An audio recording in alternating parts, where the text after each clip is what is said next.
Kumusta mga idol? Hello. Ito ang impact ng bagyo mga idol oh.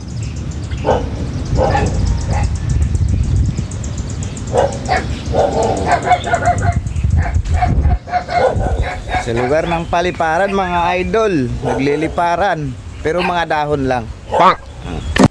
Butit nakaalis ng bagyong Krising mga idol. Nag-iwan ng mensahe si Krising mga idol. Hindi na raw siya babalik. Hindi na raw siya babalik. Wala raw siya mapapala kasi. Kaya hindi na raw siya babalik dito sa Pilipinas. Doon na lang daw siya sa Antarctica. Kumusta dyan mga idol sa mga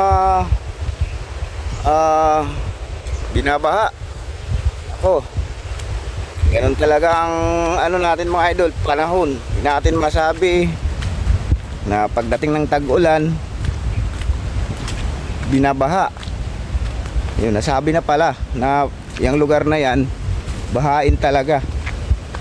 Pero no choice ang mga kababayan natin dahil dyan talaga sila na nakatira at dyan sila kumikita sa kanilang mga hanap buhay. Kaya gustuhin man nilang lumipat sa lugar na kung saan hindi mararating or maabot ng tubig baha, hirap naman sa hanap buhay.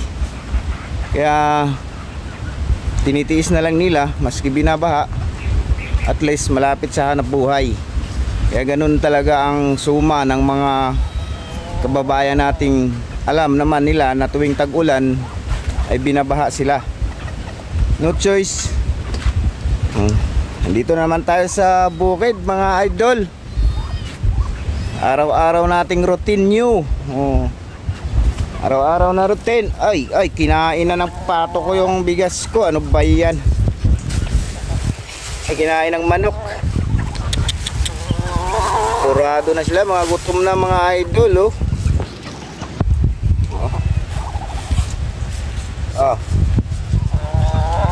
Hindi naman yan ang pagkain nyo. Ito yung pagkain nyo Sus. Akin yan kakainin bigas yan Araw-araw na routine. Kayo yung mga idol ay magpapakain ng alagang pato. Ayan, ito. Kahapon ang lakas ng ulan dito.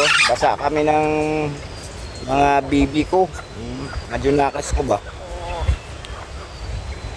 Pakain muna tayo mga idol.